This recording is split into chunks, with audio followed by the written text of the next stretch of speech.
Class শুরু করছি। Math educator চ্যানেলের পক্ষ থেকে আপনাদের শুভেচ্ছা ও স্বাগত। বর্গমূল নির্ণয় আমাদের এই গণিতে অত্যন্ত গুরুত্বপূর্ণ একটি বিষয়। আমরা দেখি বন্ধুরা কিভাবে বর্গমূল নির্ণয় করতে পারি। যেমন √3 এর বর্গমূল কত, এটা আমরা বের করব।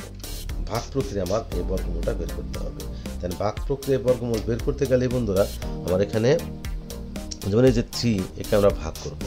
এখানে যে 3 যে একটা পূর্ণ সংখ্যা, এই পূর্ণ সংখ্যার পর আমরা কিন্তু দশমিক দিয়ে অনেক শূন্য দিতে পারি। আমরা অনেক শূন্য দিতে পারি। এই আমরা অনেক শূন্য দিলাম, আমরা 6টা পর্যন্ত নিলাম। এর একটা যুক্তি আছে। যুক্তিটা হলো এই যেখানে যে ভাগ আসবে, ভাগফল আমরা দশমিকের পরে 3 ঘর পর্যন্ত রাখবো। অর্থাৎ যেহেতু দশমিকের পরে অনেক সংখ্যাই এই ধরনের অসীম পর্যন্ত আসে, তো অসীম পর্যন্ত আসলে আমরা তো অসীম পর্যন্ত নিব না, আমরা নেব 3 ঘর পর্যন্ত। যেহেতু 3 ঘর পর্যন্ত নিব, সেজন্য আমি 3 জোড়া শূন্য এখানে দিলাম। এবং কেন 3 জোড়া শূন্য দিলাম? আমার তো এই দশমিকের পরে ডান দিকে জোড়া মিলাইতে হয়। 1 জোড়া মিলাইলাম, 1 জোড়া মিলাইলাম, 1 জোড়া মিলাইলাম। আর বাম দিকে দশমিকের পরে যেটা আছে সেখানে যেহেতু 3 আছে, আমার আর এখানে শূন্য নেওয়ার দরকার নেই, শুধুমাত্র এই 3টাই থেকে গেল। তো এখন বন্ধুরা এই যে 3 থাকলো, এখন এই 3কে আমরা একটা স্কোয়ার সংখ্যা দিয়ে, অর্থাৎ পূর্ণ স্কোয়ার সংখ্যাতে আমরা এখানে 3কে ভাগ করবো। তো পূর্ণ স্কোয়ার সংখ্যাগুলো আমরা দেখি কি কি আছে। যেমন 1 এর স্কোয়ার সংখ্যা হচ্ছে 1, 2 এর স্কোয়ার সংখ্যা হচ্ছে 4, আর 3 স্কোয়ার সংখ্যা হচ্ছে 9, 4 এর স্কোয়ার সংখ্যা হচ্ছে 16, 5 এর স্কোয়ার সংখ্যা হচ্ছে 25। তো বন্ধুরা এত দূর আমার যাওয়ার দরকার নেই। আমার যেহেতু এখানে 3 একটা স্কোয়ার সংখ্যা নেব, একটা স্কোয়ার সংখ্যা নেব যেন 3 চেয়ে কম হয়। তো 3 চেয়ে কম হয় এরকম স্কোয়ার সংখ্যা হচ্ছে 1 নিলাম, আর এখানে আমরা 1 দিলাম। এরপর আমরা এই 2 থেকে 1 কি করব, সাবট্রাক্ট করব। তাহলে এখান থেকে 2, আর ভাগকে কন্টিনিউ করতে গেলে আমরা কি করব, এই 1টাকে ডবল করে নিয়ে আসবো, তাহলে 2। এরপর 2 পরে একটা ডিজিট দেব, ডিজিট দিয়ে জেনে আমরা এটাকে ভাগ করতে পারি। তাহলে এখানে যেহেতু দশমিক আছে, দশমিকটাকে আমাকে আগে ট্রান্সফার করে দিলাম। দশমিকটা যদি ট্রান্সফার করে দিই, তাহলে এখানে দশমিকটা আমরা দিয়ে দিলাম। দুইটা শূন্য থাকে, দুটো পদ দশমিক করে দুটো শূন্য আমরা এখানে প্রথম জোড়াটা কেটে নিয়ে আসলাম। তাহলে বন্ধুরা এখানে 200 হলো। 2 পরে এমন একটা ডিজিট দেবো যেন 200-এ ওটাকে মাল্টিপ্লাই করে 200-এর কাছাকাছি যায়। 2 পরে যদি আমরা 1 দিই, 1 দিয়ে মাল্টিপ্লাই করলে হয় 21। তারপরে 2 পরে যদি আমরা 2 দিই, সেই 2 দিয়ে যদি মাল্টিপ্লাই করি তাহলে হয় 40। তাহলে বন্ধুরা বোঝা যাচ্ছে যে 200 থেকে অনেক কম এগুলো, তাহলে আমাদের অনেক দূর যেতে হবে। তাহলে আমরা মনে করেন যে 2 পর আমরা 7 দিলাম, 7 দিয়েই আমরা মাল্টিপ্লাই 27কে মাল্টিপ্লাই করলাম, তাহলে রেজাল্ট আসে হলো 189। তাহলে আমরা এখানে দিলাম 7, এখানে দিলাম 7, তাহলে 27। এই 27কে আমরা 7 দিয়ে মাল্টিপ্লাই করলাম, 27 দিয়ে মাল্টিপ্লাই করলে হলো 189। অতঃপর 200 থেকে 189 যদি সাবট্রাক্ট করি, তাহলে রেজাল্ট হয় 11।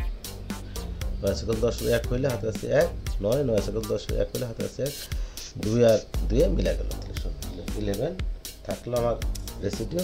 তো এখন বন্ধুরা আমরা এই ভাগটাকে যদি কন্টিনিউ করতে চাই, চাইলে 1.7, অর্থাৎ 1.7 এখানে ডেসিমাল পয়েন্টে চিন্তা করতে হবে না, তাহলে হইল 17। 17কে ডাবল করলে হইল 34। আমরা তাহলে বন্ধুরা এখান থেকে আরেকটা জোড়া কেটে নিয়ে আসি, তাহলে 1100 হলো। আমরা 3, 4 পর একটা ডিজিট দিয়ে দেখবো যে কত পর্যন্ত এটা যায়। তাহলে 3, 4 পরে যদি আমি 1 দিই, 1 দিয়ে মাল্টিপ্লাই করি, তাহলে হইল 341। আর আমরা 2 দিই, 342 যদি 2 দিয়ে মাল্টিপ্লাই করি, তাহলে রেজাল্ট হয় 48684। কাজে আরও একবার মনে হয় যাবে এখানে। তোমরা আরও একবার আমরা মিলিয়ে দেখি যাই কিনা। তাহলে 3, 4 এর পরে যদি আমরা 3 দিই, 3, 4 এর পর আমরা দিলাম হলো 3।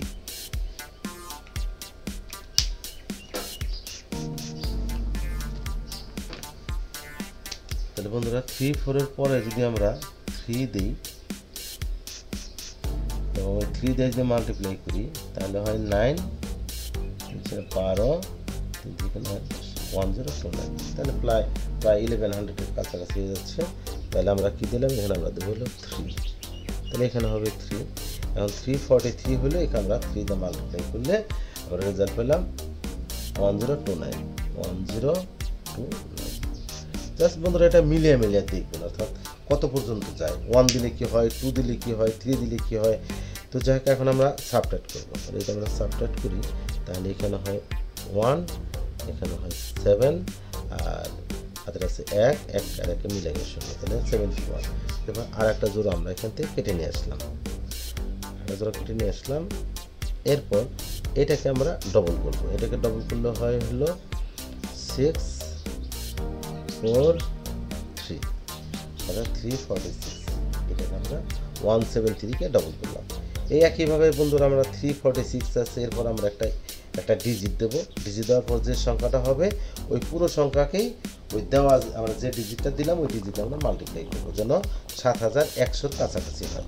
তাহলে 7100 কাছে, তাহলে 346 এরপর আমরা 1 দিই, এটা যদি মাল্টিপ্লাই করি তাহলে রেজাল্ট হলো 3461। তাহলে বোঝা যাচ্ছে যে যেহেতু 3461 হলো আর এখানে আছে হলো 7100, সো অনেক কম। তাহলে আমরা যদি 3462 দিই, সেই 2 দিয়ে যদি মাল্টিপ্লাই করি তাহলে রেজাল্ট হয় 4 6 12 6 12 12 2 হাতের আছে 1 6 8 9 3 6924। তাহলে বন্ধুরা প্রায় কিন্তু 7100 কাছাকাছি আছে। তাহলে আমরা এখানে খুব সহজে দিতে পারি 2 আর এখানে দিতে পারি 2।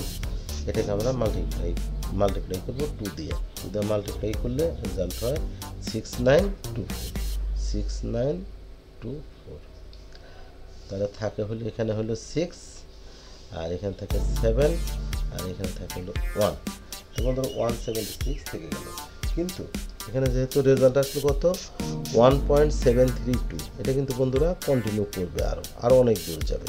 কিন্তু আসলে কি এত দূর তো নেওয়ার আমার দরকার নেই, যেহেতু √3 মান যেহেতু দশমিকের অনেকগুলো অসীম আসতেছে, সেজন্য আমার এখানে আমি 3 ঘর পর্যন্ত যদি রাখি তাহলে এখানে আমি বন্ধুরা n করে দিতে পারি। তাহলে আমরা কি পেলাম বন্ধুরা, তাহলে ফাইনালি আমরা পেলাম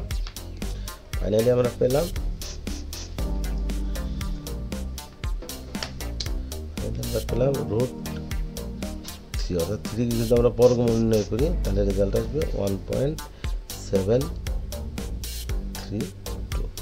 এবং এই মানটা বন্ধুরা আমাদের অনেক ক্ষেত্রে মনে রাখা খুব দরকার হয়ে পড়ে, এবং বড় সমস্যা অথবা অনেক জটিল অঙ্ক যদি আমরা সমাধান করতে চাই অনেক ক্ষেত্রে √3 মান, √2 মান, √5 এর মান আমাদের জানা খুব দরকার।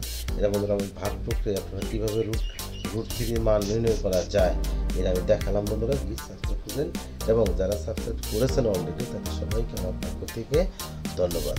আজ এ পর্যন্ত বন্ধুরা, পরবর্তী ভিডিও আশা করি ভালো থাকুন। আল্লাহ হাফেজ।